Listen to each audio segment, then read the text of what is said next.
Allez, on se retrouve sur Grand Lille TV avec l'invité du jour sur le plateau, Johan Mielcarrec. Bonjour. Bonjour. Alors, vous êtes la chargée de campagne, porte-parole dans la région de l'association L214 qui défend la cause animale largement.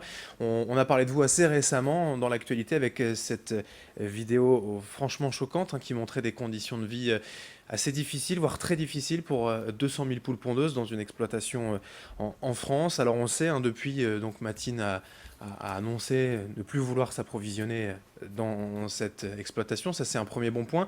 Maintenant, on va en parler avec vous. Il y a encore beaucoup de choses à faire. Déjà, rappelez-nous un petit peu la vocation de base quand même de l'association L214. Et L214, c'est une association qui déjà tire son nom de l'article L214 du Code rural. C'est l'endroit dans la loi française qui, depuis 1976, reconnaît que les animaux sont des êtres sensibles. Voilà. Et L214 a décidé de concentrer son action sur les animaux qui sont élevés et abattus pour la consommation alimentaire.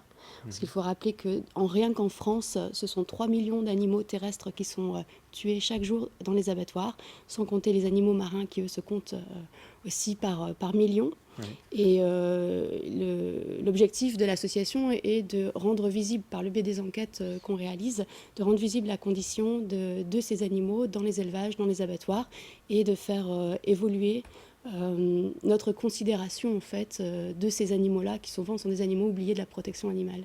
Parce qu'au final, ces images de vidéos qui sortent régulièrement sont à chaque fois très choquantes, mais elles ne sont pas si isolées que ça. En fait, ces conditions de vie extrêmement difficiles pour les animaux, ce ne sont pas des cas isolés, c'est plus ou moins la généralité.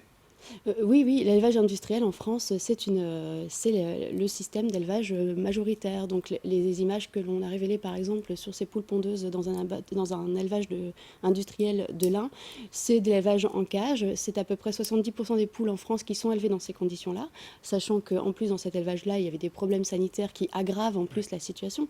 Mais l'élevage en cage, ce sont des dizaines de poules, des poules qui peuvent être entre 10 et plusieurs dizaines dans une seule cage, avec une surface de vie qui est l'équivalent d'une feuille de papier A4. Voilà, donc ça... Ça, c'est l'élevage en batterie, on va Ouais. dire.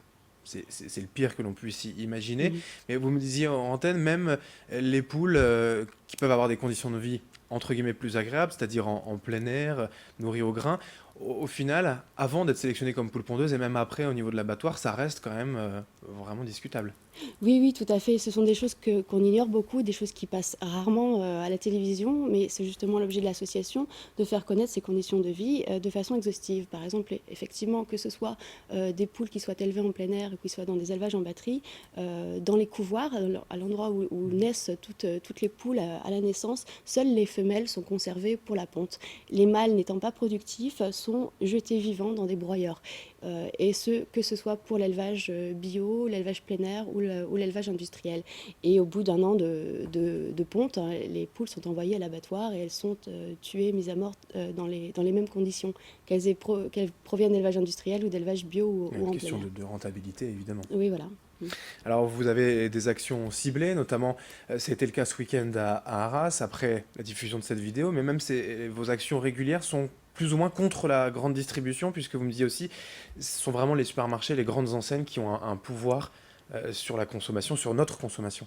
Oui, alors c'est pas nécessairement contre la grande distribution, mais ce qu'on souhaite faire, c'est la sensibiliser, vraiment faire en sorte que la grande distribution s'engage parce qu'elle a une responsabilité, parce que le choix qu'elle fait de mettre certains produits en rayon, elle a un impact énorme sur les conditions de vie des animaux.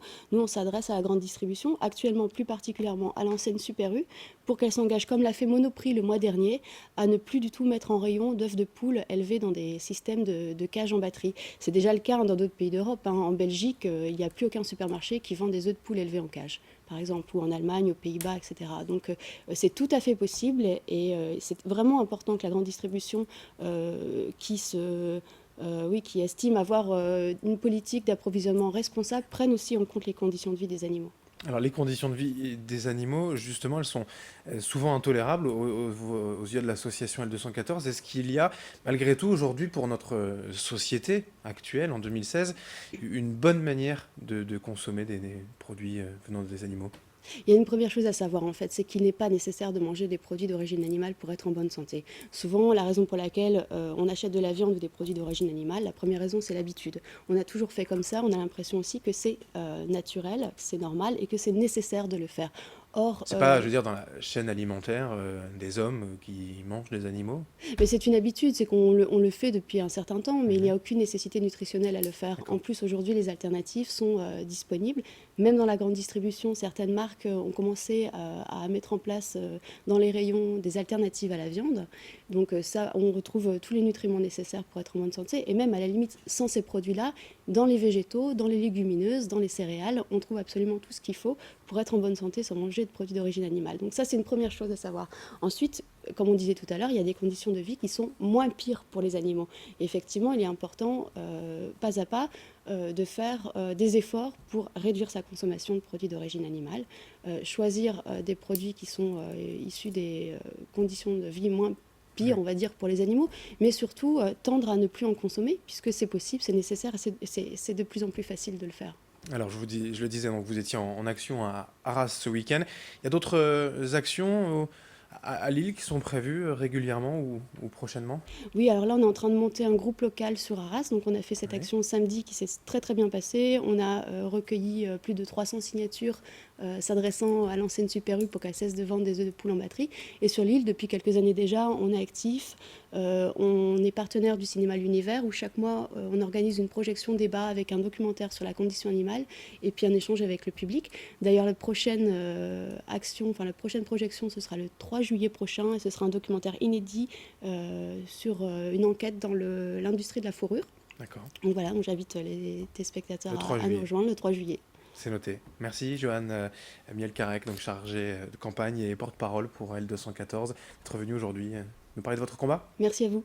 Merci de nous avoir suivis sur Grand Lille TV. Dans un instant, l'information continue.